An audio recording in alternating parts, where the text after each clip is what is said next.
ನಮಸ್ಕಾರ ಸ್ನೇಹಿತರೆ, welcome to ಅಡಿಗೆ ಮನೆ. ಇವತ್ತಿನ ರೆಸಿಪಿ ಕೈಗೊಜ್ಜು. ಬೇಯಿಸದೆ ಕಾಯಿಸದೆ ಮಾಡುವಂತಹ ಒಂದು ಅರ್ಜೆಂಟ್ ರೆಸಿಪಿ. ಕ್ವಿಕ್ಕಾಗಿ ಬೇಗನೆ ಆಗೋಗುತ್ತೆ. ಹಾಗೆ ಜ್ವರ ಬಂದು ನಾಲಿಗೆ ಎಲ್ಲ ಕೆಟ್ಟಿದ್ರೆ ಆ ಟೈಮಲ್ಲಿ ಈ ಕೈಗೊಜ್ಜು ಮಾಡಿ ಬಿಸಿ ಬಿಸಿ ಅನ್ನದ ಜೊತೆ ತಿಂತಾಯಿದ್ರೆ ನಾಲಿಗೆಗೆ ಒಳ್ಳೆ ರುಚಿ ಸಿಗುತ್ತೆ. ಇದು ಫೈರ್ಲೆಸ್ ಕುಕ್ ಅಂತಾರಲ್ಲ, ಆ ರೀತಿಯಾದ ಒಂದು ಕೈಗೊಜ್ಜು.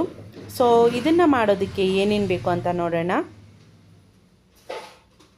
ನೋಡಿ, ಇಲ್ಲಿ ನಾನು ಟೊಮೆಟೊ, ಬೆಳ್ಳುಳ್ಳಿ, ಹಾಗೆ ಕೊತ್ತಂಬರಿ ಸೊಪ್ಪು, ಹಸಿಮೆಣಸಿನ್ಕಾಯಿ, ಈರುಳ್ಳಿ, ಉಪ್ಪು, ರುಚಿಗೆ ತಕ್ಕಷ್ಟು ಹುಣಸೆಹಣ್ಣು ಇಷ್ಟನ್ನ ಇಟ್ಕೊಂಡಿದ್ದೀನಿ.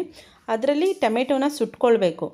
ಟೊಮೆಟೊನೂ ಮತ್ತು ಹಸಿಮೆಣಸಿನ್ಕಾಯಿನ ಸುಟ್ಕೊಂಡ್ರೆ ಏನಾಗುತ್ತೆ ಅಂದರೆ ಕೋಲ್ಡ್ ಆಗೋದಿಲ್ಲ. ಹಾಗೆ ಅದನ್ನು ಹಸಿದೇ ಯೂಸ್ ಮಾಡಿಕೊಂಡ್ರೆ ಕೋಲ್ಡ್ ಆಗಿಬಿಡುತ್ತೆ. ಸೊ ಈ ರೀತಿಯಾಗಿ ಚೆನ್ನಾಗಿ ಟೊಮೆಟೊ ಮತ್ತು ಹಸಿಮೆಣಸಿನ್ಕಾಯಿನ ಸುಟ್ಕೊಳ್ಬೇಕು.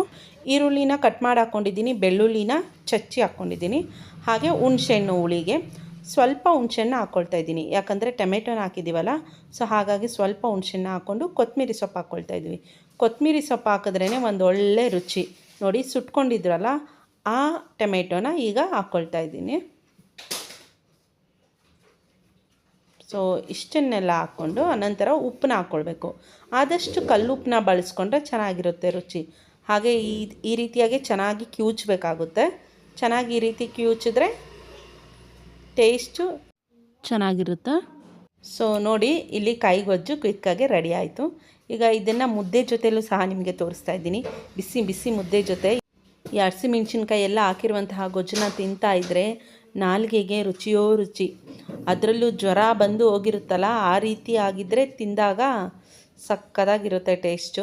ಸೊ ಅನ್ನದ ಜೊತೆ ಚೆನ್ನಾಗಿರುತ್ತೆ, ಹಾಗೆ ಮುದ್ದೆ ಜೊತೆನೂ ಚೆನ್ನಾಗಿರುತ್ತೆ. ಅದರಲ್ಲೂ ಈ ದಪ್ಪಕ್ಕಿ ಅನ್ನದ ಜೊತೆ ತುಂಬಾ ರುಚಿಯಾಗಿರುತ್ತೆ.